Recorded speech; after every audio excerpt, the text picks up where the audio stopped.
There will be a time for questions. Questions are not going to happen until Mr. Secrets makes that announcement. At that time, it's only 10 minutes of questions. Once that 10 minutes is up, there will be no more questions. Any questions now? All right, ladies and gentlemen. Good morning. Thank you for joining us here today. I'd like to start by introducing a few of the people that are up here that you haven't heard yet. The first would be Miss LeAnn Tuggle, whose name was just given. She is the sister of Doris Worrell. We have Sheriff Fred Cole of Coffee County and his Chief Deputy, Marcus Dunlap. To my left is Assistant District Attorney Jon Worrell, and to his left are some of the current agents from their GBI Region 4 field office in Douglas, Georgia. I'd like to start by stealing a quote from a former president. Sometimes slow, steady effort is rewarded with justice that arrives like a thunderbolt. Today, that slow, steady justice and that thunderbolt is to announce the arrest of Jon Worrell for the murder of his then wife, Doris Worrell.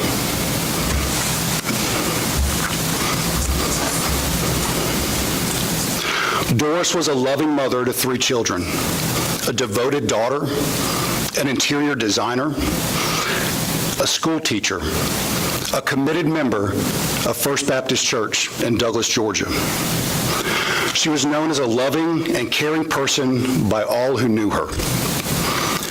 But that came to an end on September 20th, 2006, when Coffee County 911 received a call that Doris was shot and killed inside of John's Sports Park.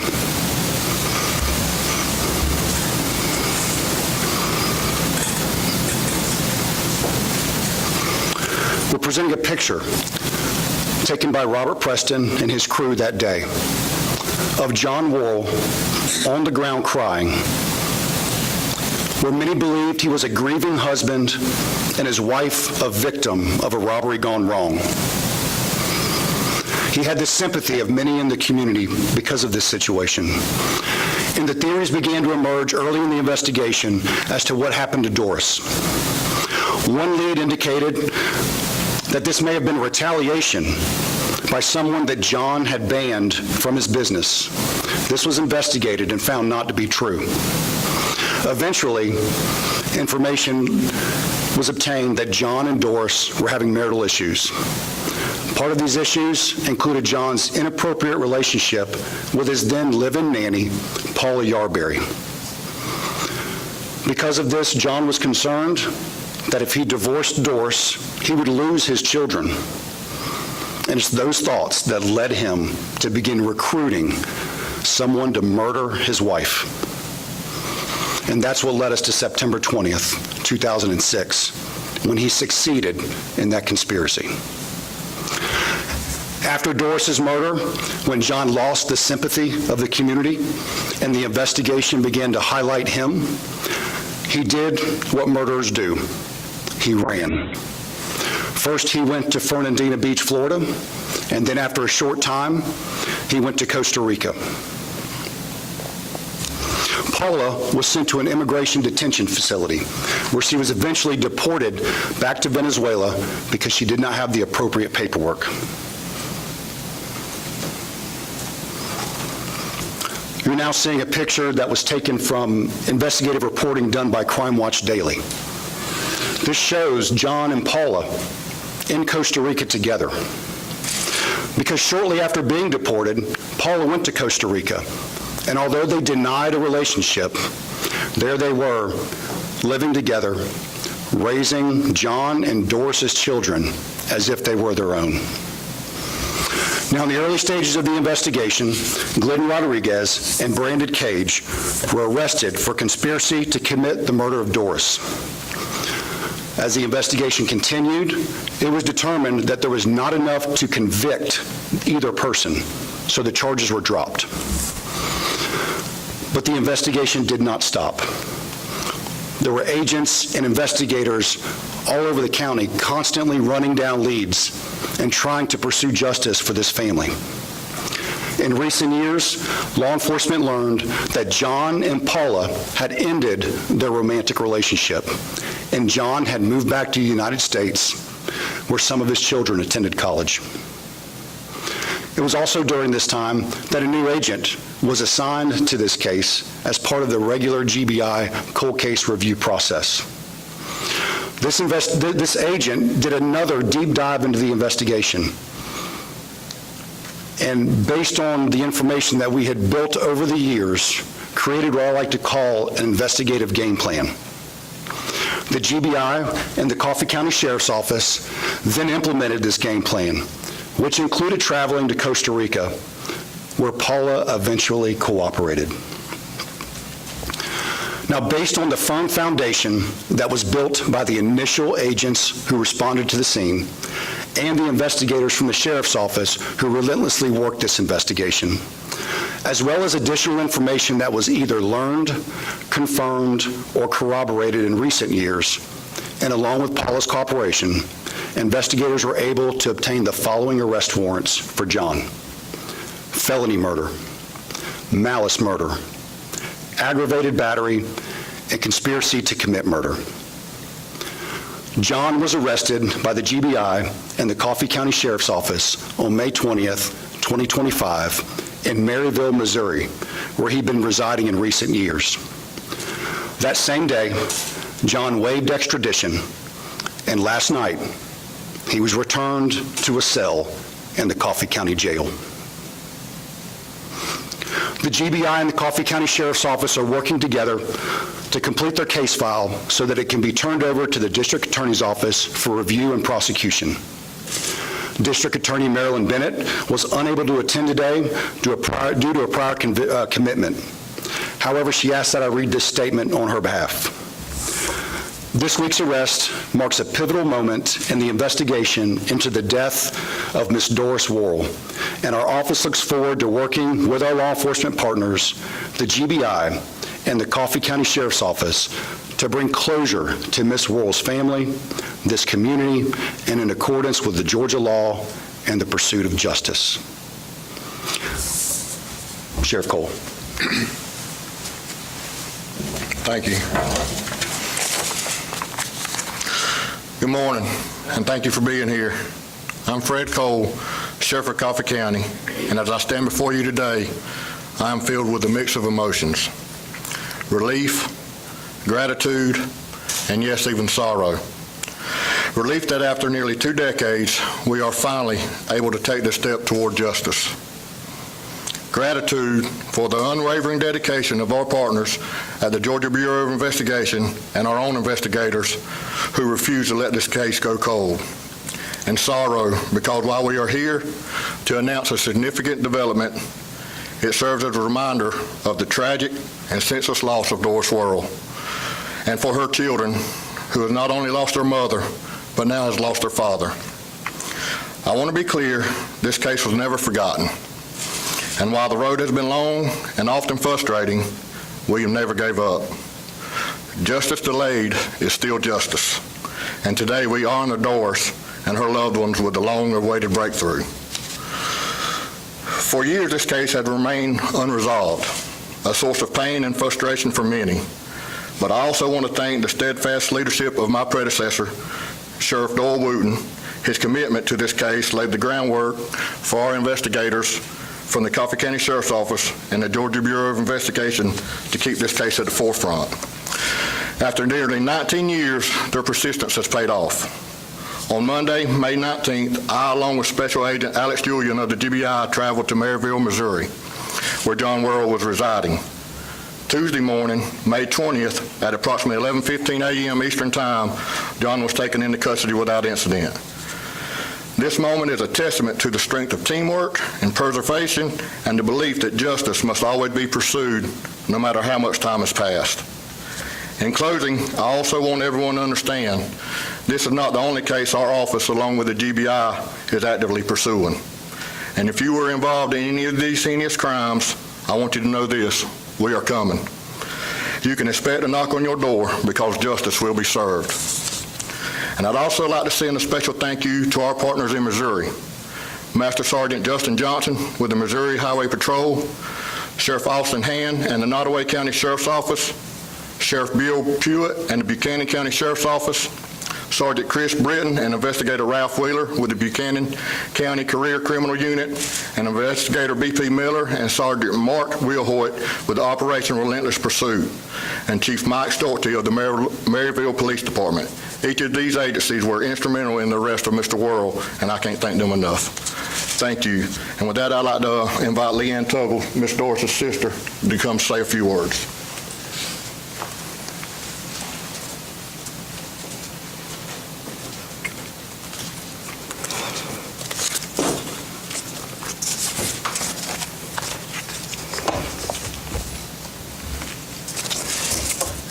Good morning, and thank you for allowing me to speak.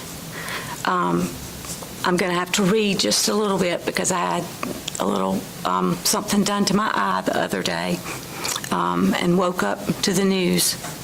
I would like to thank the SAC Seacrest for giving me the opportunity to speak today.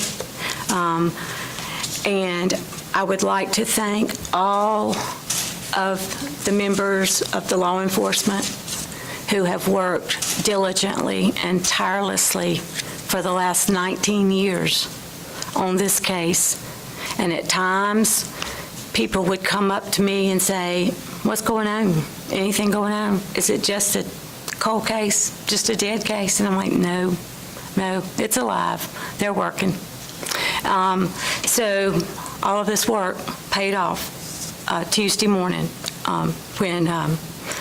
when Jon was arrested in Missouri. Sheriff Cole and your agents, I would like to thank you if I haven't already just said that. The GBI and the Sheriff's Department have been wonderful, along with countless other people who have helped, who have said prayers, who have said encouraging words to me and family members over the years. You're just greatly appreciated. Next, I'd like to just try to tell you a little bit about my little sister, since she has not been here for nearly 20 years. She was my one and only sibling, born just after I turned 3 years old. And a funny story that some of you have heard before was when my aunts brought me home and let me watch her lying in her crib. I said, "How long are we going to keep her?" And Mama said, "Forever." And when she became my forever friend, I meant that was, we were true and forever, and she was my baby sister, and I was going to take care of her. We were very close through all of our lives. That doesn't mean we didn't have some sibling arguments, probably about clothes, and the sharing of who's got which shirt and who's got which pair of pants, but nothing more than a little squabble here and there. I think that makes even better siblings. But I was the brunette. I was the one focused on serious things and learning about business and how it worked. She was the blonde. She was the cute one, the artsy one, the gymnastic one. Some of my cousins are sitting out in the audience, and they can attest that during her first years, she walked on her head more than she walked on her hands, and stood on her head more than she walked on her feet. She could draw anything. I could hand her a picture or say, "Hey, can you draw me a picture of that flower that we saw a little while ago?" She'd just whip it right out. I'm like, how do you do that? How do you have a talent and I don't? But just wonderful. Another talent was she loved children. So she left Fort Valley, Georgia, In 1985, went to the University of Georgia and received interior design degree, came back to Fort Valley and worked at an interior decorator shop for several years. When she was engaged and she knew she would be moving to Douglas, she decided that probably rather than try to start a design shop by herself, she would become a teacher like our mother had been. And so she took a few classes at Mercer, earned her teaching degree, and taught elementary school for several years. Once she had at least 2 children, and the timeline gets a bit foggy because I was busy with my own life also. She stayed at home, and she was a full-time mom, and she loved being a mommy more than anything in this world. She was the perfect mommy. She stayed with them at home. She stayed with them at the family beach house in Florida. She babysat for other people's children. She continued helping at her church. She helped the children there. She wanted the little ones to know about Jesus. She wanted them to know how to draw. She probably even taught them how to turn a cartwheel or two somewhere along the way. But we were very close. We spoke every day on the phone, and the last time I spoke to her was the day before she was murdered.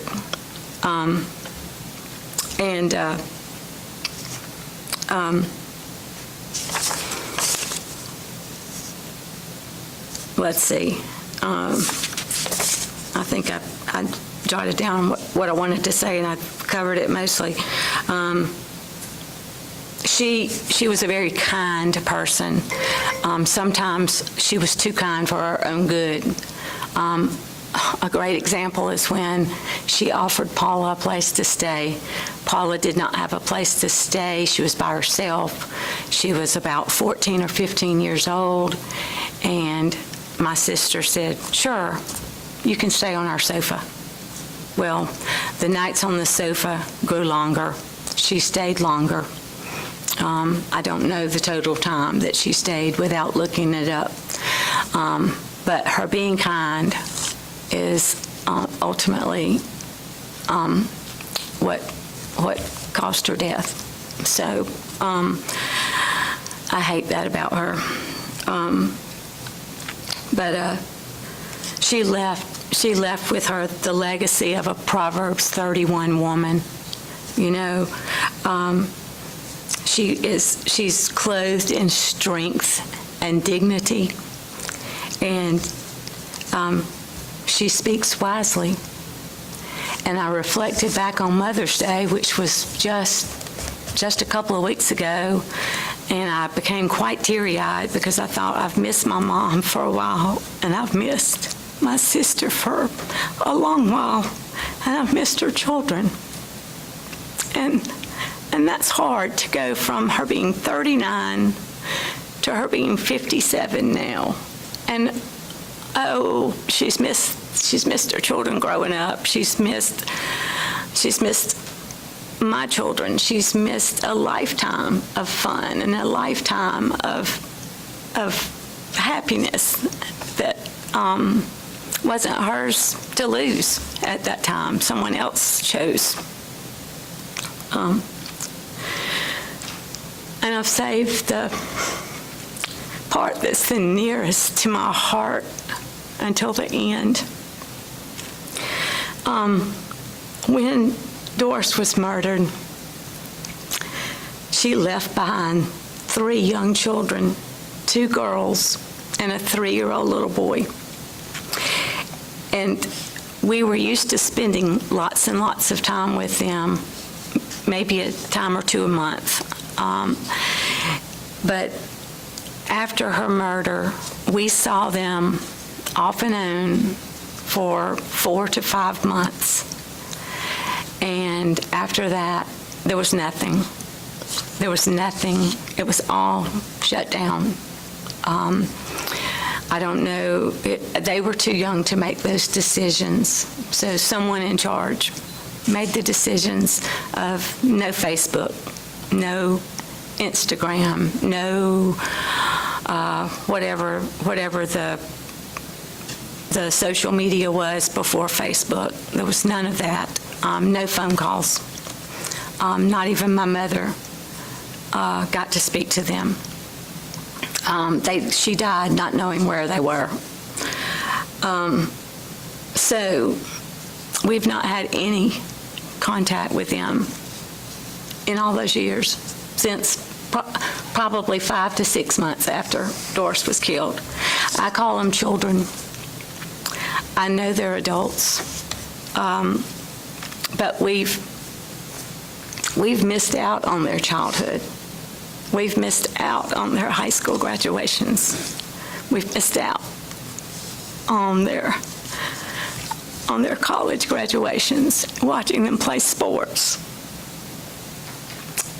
We've missed it all. And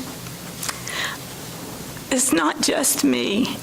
It's my children, it's my husband, it's the cousins in the family. It's the everyone. We miss them. And if any of you are watching today, I would like to say, please come home. You have a home with us. We will welcome you with open arms. We love you. We've always loved you. We've prayed for you. Others we know have prayed for you. And I know that you have not been able to know that information, so I'm telling it to you now. We love you. We want what's best for you. And we want you back. Thank you.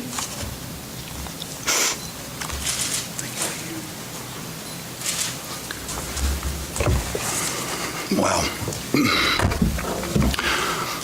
So many times in these cases we get caught up in the offender.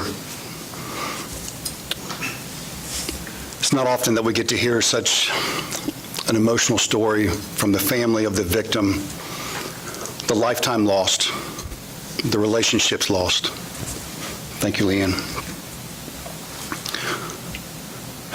I want to move on to the collaboration that occurred to get us here.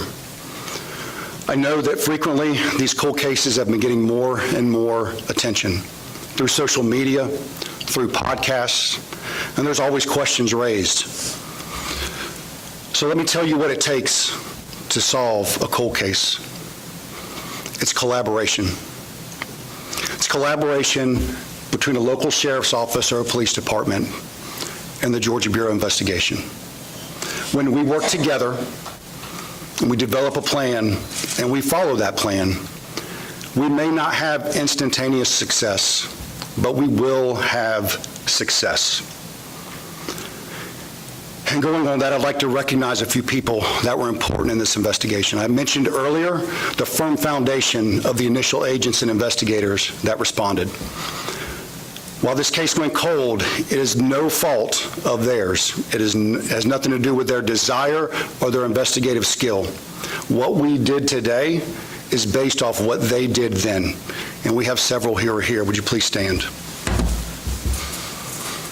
These are the two that could come. We have several that are watching live streamed. Thank you. I'd also like to recognize the current agents at GBI Region 4. Specifically, step up, Special Agent Alex Julian. This is the agent that was assigned this case several years ago, did another in-depth review, worked with Sheriff Cole to then develop a game plan, followed that game plan, and got us here today. And the agents that you see standing next to him, as well as an intelligence analyst, supported the entire time. This case was a constant lunch table conversation of investigative ideas of how to proceed. This group has done tremendous work.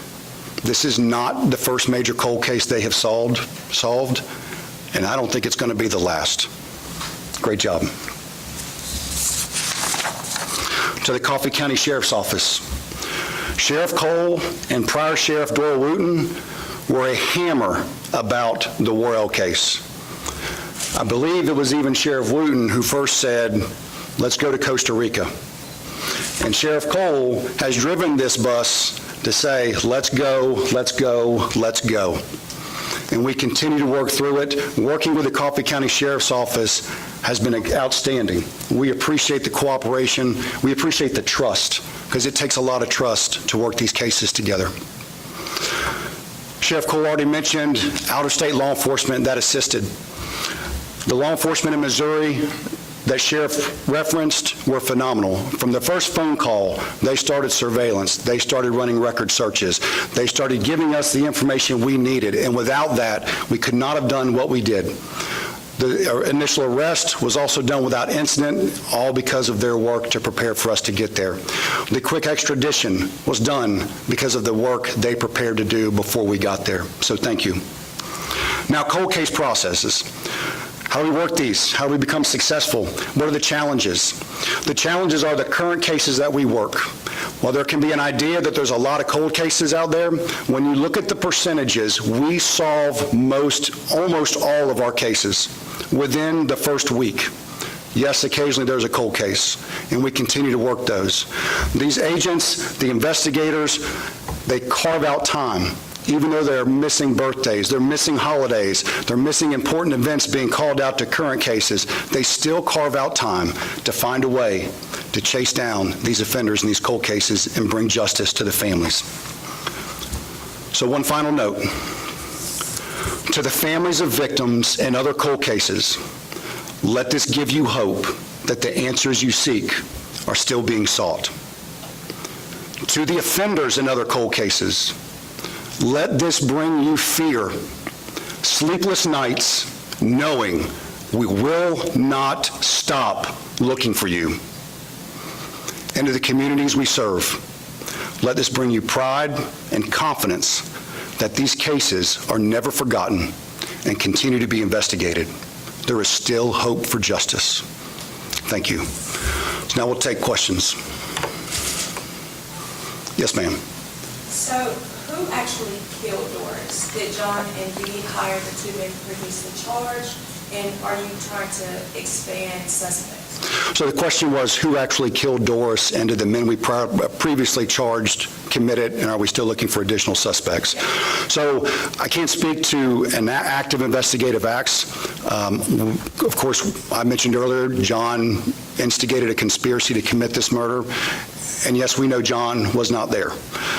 However, there were two other individuals charged, one of which has since died from medical causes, and one of which has just recently been released from prison, who was initially cooperative with us. We are continuing to investigate and hope that we continue to get cooperation. Yes, ma'am. Yes, has Jon or his family made any statements since his arrest? And also, just to be clear, as far as the relationship between Jon and Nanny, were they ever married? Like, what's their current relationship and where is she now? So the question was, has Jon or his family ever made a statement regarding this arrest, and was Jon and Paula ever married? Yeah. Right? So to my knowledge, Jon or his family has not made a statement recently. I wasn't here when the incident actually occurred, so I'm not sure if there was one made at the time. Jon and Paula were not married while they were in Costa Rica, as best we can tell. Yes, ma'am. Has Jon always been a person of interest? I can't tell you from like the very beginning, because I wasn't there. We'd have to talk to initial investigators.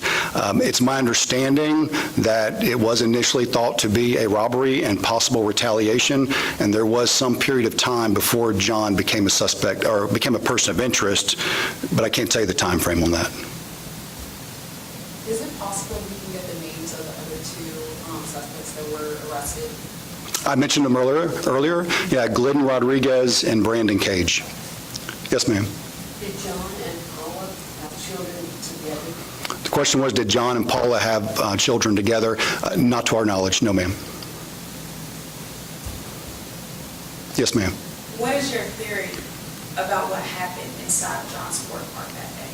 I want to refrain from providing theories or hypotheticals at this point. We are investigating. These are motives and things that have occurred that we will discuss with the district attorney's office as we prepare for prosecution.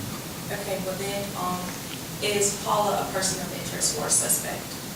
So I'm trying to repeat the question. So is Paula a person of interest or a suspect? Paula has cooperated and has provided us information, and in our mind, she is not a suspect. Yes, ma'am.